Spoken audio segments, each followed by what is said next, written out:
Bismillahirrahmanirrahim. Elhamdülillahi Rabbil alemin. Vessalatu vesselamu ala eşrefil enbiyai vel mursalin nebina Muhammed ve ala alihi ve ashabihi ecma'in. Allahümme la ilme li illa ma allamtani ve allimni bima yenfa'uni ve zidni ilma ve ba'd. Bugünkü dersimiz Sırat Körpüsü hakkında olacaq. Sırat Körpüsü məşhur bir şeydir. Sırat Körpüsünü demək olar ki, müsəlmanların hamısı eşitib. İmam İbn-i Qudam rahmehullah Lum'atul İ'tiqad kitabında bunu da əqidə məsələlərinin mühüm məsələlərini hesab eləyir. Sırat Körpüsü. Hər hansı bir şey şəriətdə, hər hansı bir şeyin şəriətdə bəyanı varsa, onun əhəmiyyəti bəyanının genişliyinə görədir. Başqa bir ifadə ilə, hər hansı bir şey geniş şəkildə açıqlanıbsa şəriətdə, o şeyin özəlliklə əhəmiyyətinə dəlalət edir. Sırat Körpüsü haqqında məlumatlar çoxdur. Buxaridə, Müslimdə, Sunan Əbu Davudda, İbn-i Məcədə və Tirmizidə, Nəsaidə, İmam Ahmed ibn Həmbəlin Musnəd kitabında, İmam Malikin Muvatta kitabında, başqa Musnəd kitablarının çoxunda bu haqda bir çox hədislər var. Bu qədər hədislərin olmağı bu haqda bu məsələnin çox önəmli olduğunu bildirir. Çünki keçən dərsdə qeyd elədik ki, möminlər Ayşə radiyallahu anhə Peyğəmbər s.ə.v soruşur ki, o gün insanlar ailələrini tanıyacaqlarmı? Peyğəmbər s.ə.v deyir ki, 3 yerdə tanımayacaqlar. Onlardan biri də nə idi? Sırat Körpüsündən keçəndə. Tanımayacaqlar o mənasındadır ki, maraqlandırmayacaq onları. Hər kəsin düşündüyü şey öz nəfsi olacaq. O yerlərdən biri də Sırat Körpüsü. İnsan Sırat Körpüsünün başına gəldisə, insanın növbəti gəldisə Sırat Körpüsünə keçmək ancaq özünü düşünəcək. Ki, sağ-salamat körpünün o biri başına çatıydı deyə. Sırat kəlməsinin lüğəti mənası yol deməkdir. Yol.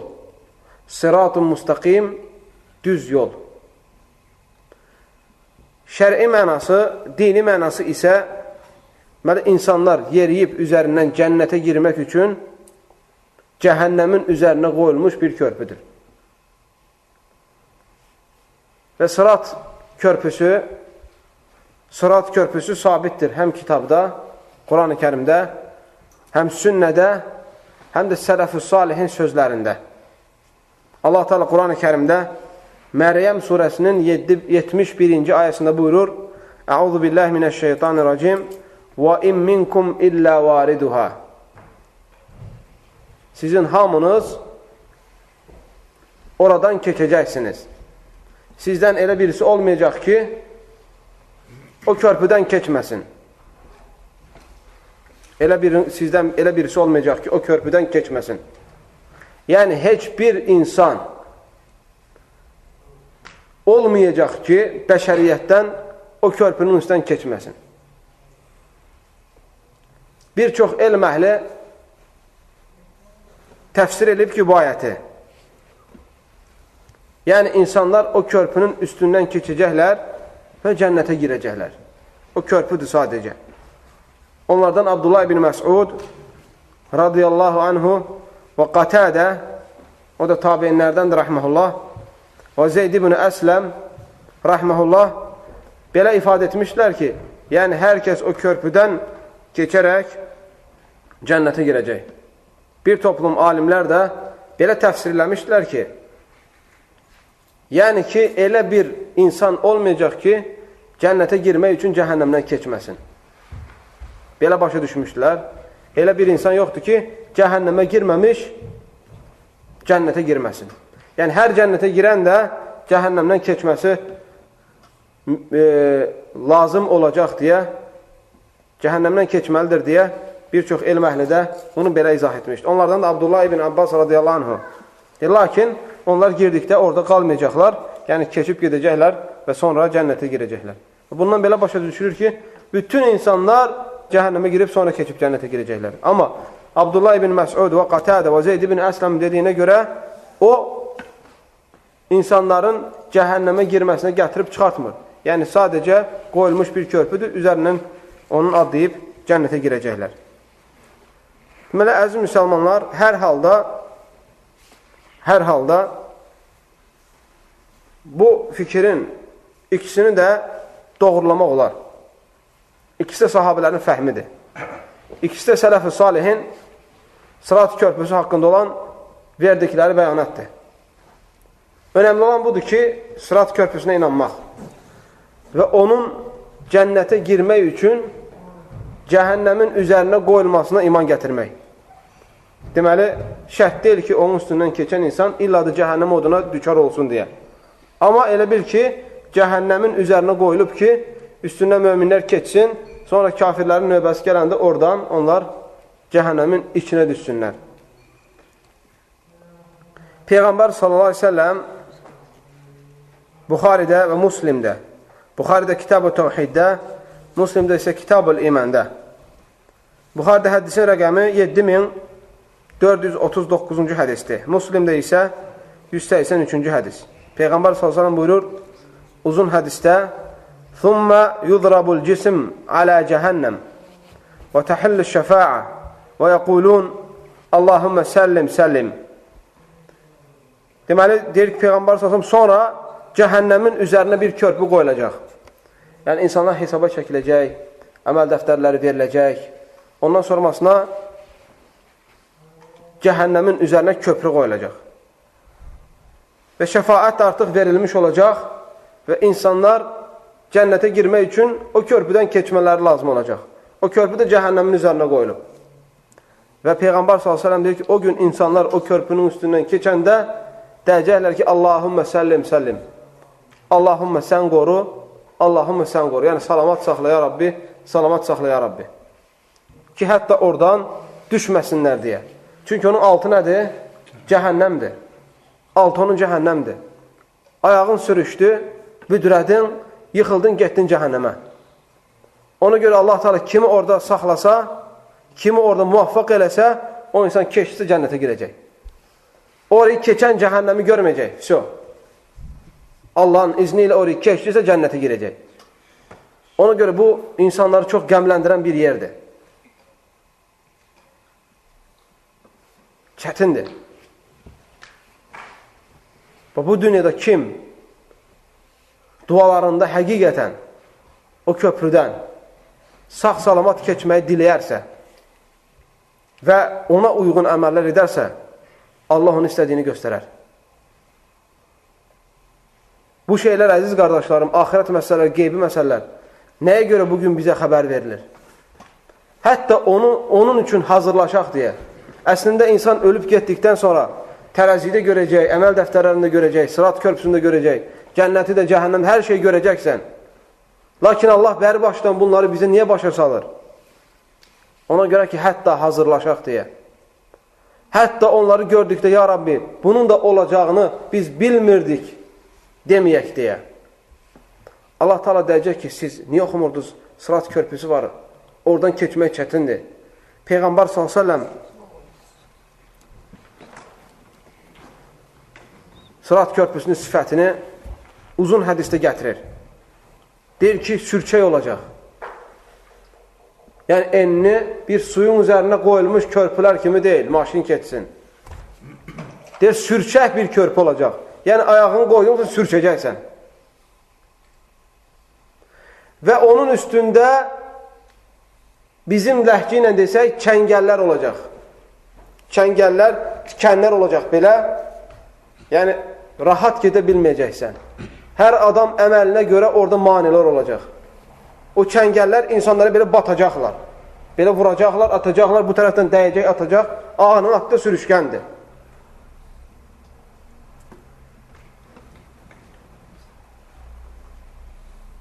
Buxarıda gəlir bunun bu barədə uzun hədisdə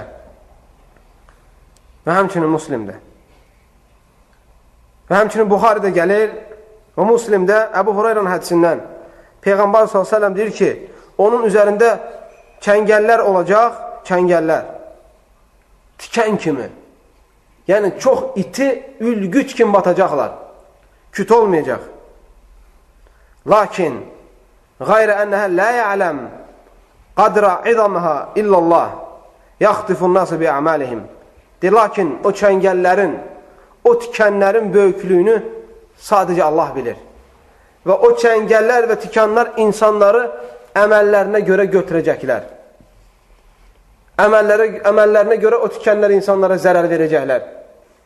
Salih insan nə qədər salih insan olsa, savabları çox olan insan olsa, nə qədər insan Allaha imanı möhkəm olan insan olsa, o qədər onlara toxunmayacaq o tikənlər. O çəngəllərdən insan salamat gəzəcək və Allah Teala o insanın ağının altını sürükməkdən qoruyacaq. Amma nə qədər insan bərbat olsa, günahlar içində boğulsa, Allahın şəriətini taftalasa, kitab və sünnəti qırağa atıb öz nəfsini özünə hakim etsə, o qədər o çəngəllər ona toxunacaq və ayağın altındakı sürüşkənlikdən canını qutara bilməyəcək. Sahih Müslimdə gəlir, Əbi Səid radiyallahu anhın hədisindən deyir ki, mənə belə çatdı ki, Peyğəmbər s.ə.v sözündən deyir, o saçdan daha iti olacaq, daha nazik. Saçdan daha nazik olacaq. Görmək də çətin olacaq onu. Və bıçaqdan ağzı daha it olacaq. Təsəvvür elə, o 50 metroluk bir körpüdür, üstündə rahat-rahat gedəsən. İti kəsən, sürükən özü də kəsir. Və nazikdir, tükdən daha nazik. Xançaldan daha iti. Üstündə çəngəllər, üstü də sürüşkən. Keçmək rahat deyil. Üstdən aşıb cənnətə girmək rahat deyil. O gün möminlərlə münafiqlər və yaxud kafirlər ortaya çıxacaqlar. Sənə heç kəs kömək eləməyəcək. Kimsə sənin gəlib qolundan tutub deməyəcək, gəl səni keçirin bu körpüdən. Xeyr, sənə fayda verən o gün əməllərin olacaq. Şəriətə bağlılığın olacaq. Əməllərin hamısını kitaba, sünnətə uyğun etməyin olacaq. Nəfsin, istəklərin, bu şeylər heç bir sağ fayda verməyəcək. Ona görə sələflər həmişə çalışarlardı ki, əməli elmə bağlasınlar. Elmsiz əməl, əziz qardaşlarım, küləkli bir havada olan külə bənzəyir. Həcmi böyük görünür, amma külək gəldikdə hamısı uçub gedir. Gücü olmur. Elmsiz insanlar da belədir. Bir şübhə gəlsə, insanı süpürüb aparır. İçindən çıxarda bilmir. Amma insan Allaha elmlə inansa, əməllərini elm üzrə qursa və hər məsələdə etdiyi əməlin dəlilini bilsə kitab və sünnədən, o insan sabit qalır. Sabit qalır və çünki Allahı elmlə tanımış olur. Amma Allahı adətlə tanımış olsalar, cəmaat namaz qılır, mən də qılıram. Cəmaat oruç tutur, mən də oruç tuturam. Ya Allahı adətlə tanımış olsalar və yaxud kiminsə xətərinə tanımış olsalar, bunların hamısı insana o vaxtı fayda vermir. Nəyə görə? Çünki Allahı tanımanın yeganə yolu elmdir. Adətlə deyil. Adətlə olunan ibadət deyil. Elmlə olunan, şəriətlə olunan ibadətdir. Həmçinin əhl-i sünnə vəl cəmaə icma eləmişdi Sırat körpüsünün olmağına.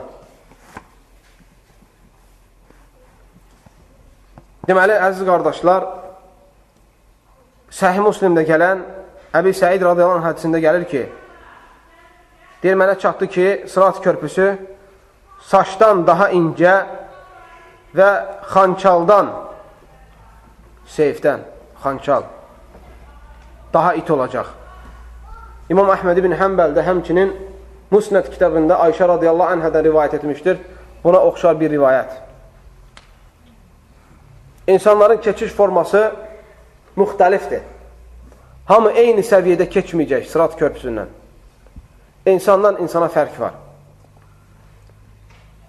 Və Sırat körpüsündən ancaq mömin insanlar keçib qutara biləcək. Mömin olmayan heç kəs Sırat körpüsündən keçib canına qutara bilməyəcək. Bu, mömin dedikdə, əziz qardaşlarım, imanında sadiq olan insanlardır. Həqiqətən Allaha inanan insanlardır. Allahı təkləyən insanlardır.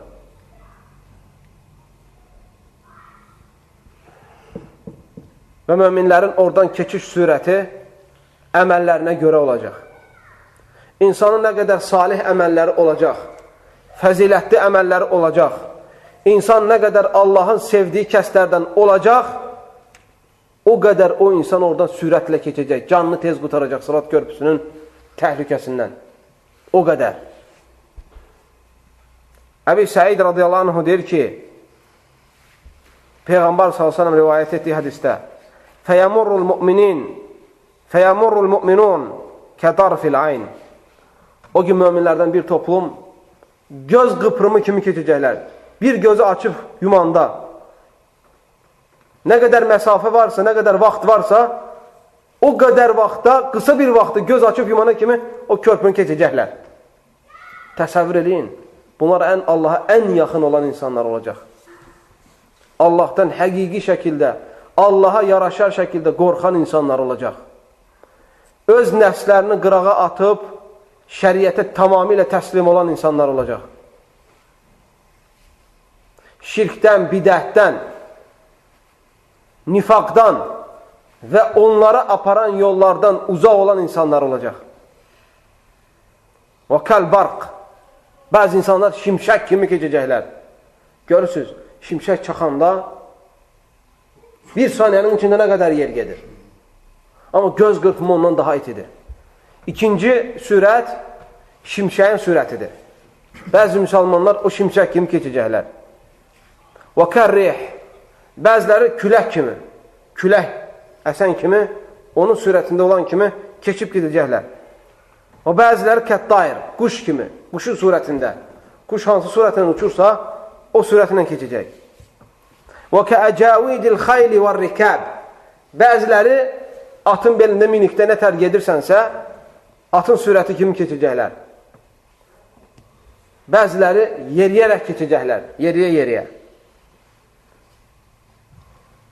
Və bəziləri səkə-səkə yeriyəcəklər. Yəni, kəndirbaz, kəndirin üstündə nə tər yeriyir? Bir sağa əyilir, bir sola əyilir, bir sağa əyilir, bir sola əyilir, büdürüyə yeriyəcək bəziləri.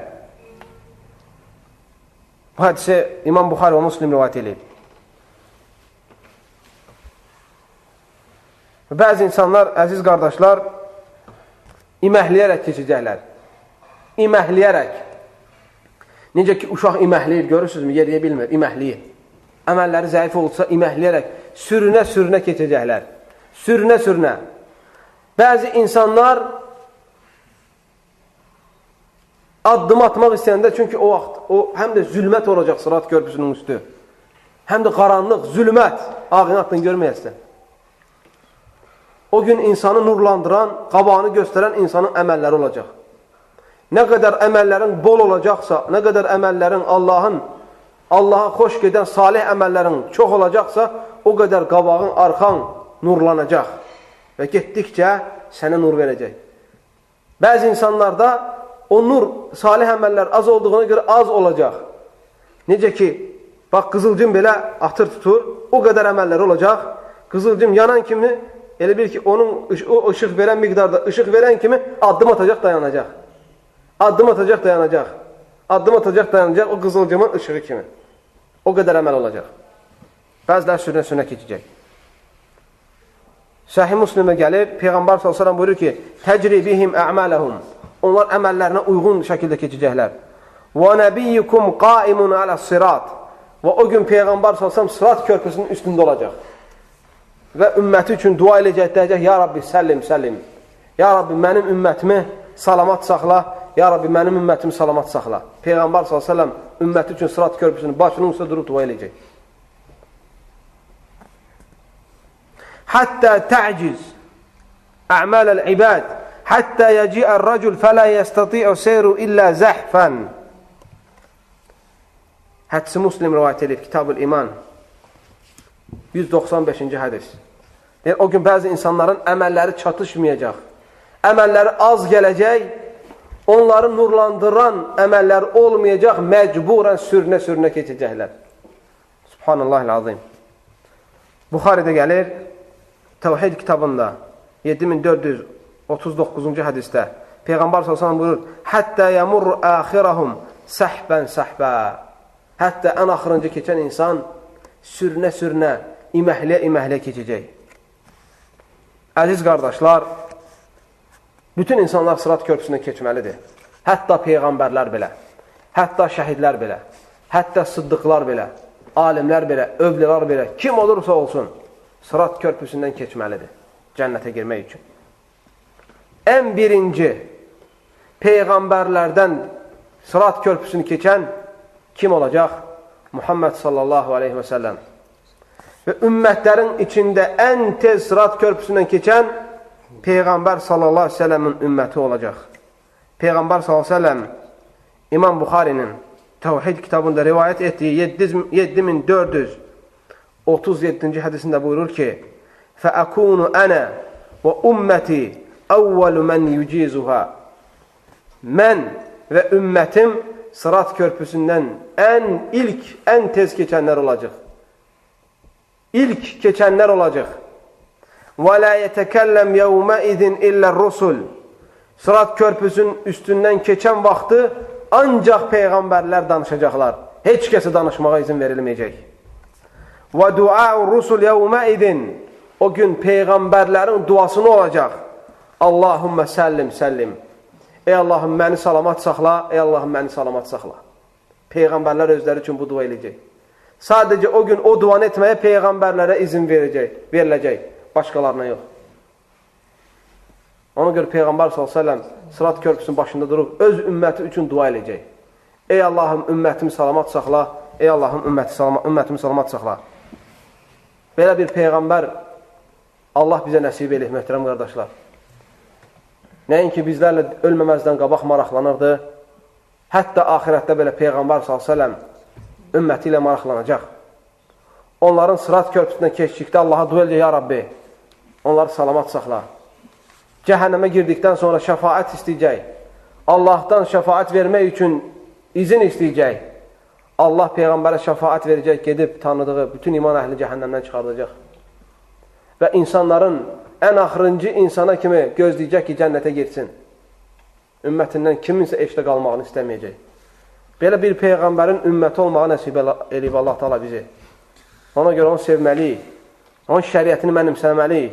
Nəfsimizin istəkləri ilə öz havamızla getməliyik. Bu din Allahın nazil etdiyi dindir. Sırat körpüsü ilə ilgili məsələləri burada tamamlayırım inşallah. Allah bizə eşitib faydalardan etsin. Sırat körpüsündən bir göz açıb yuman miqdarda keçənlərdən etsin. Peyğəmbər s.ə.v-in həşr olunmağı nəsib eləsin. Allah Teala'dan diləyirəm ki, bizləri ən yüksək səviyyədə olan qulları ilə bərabər etsin.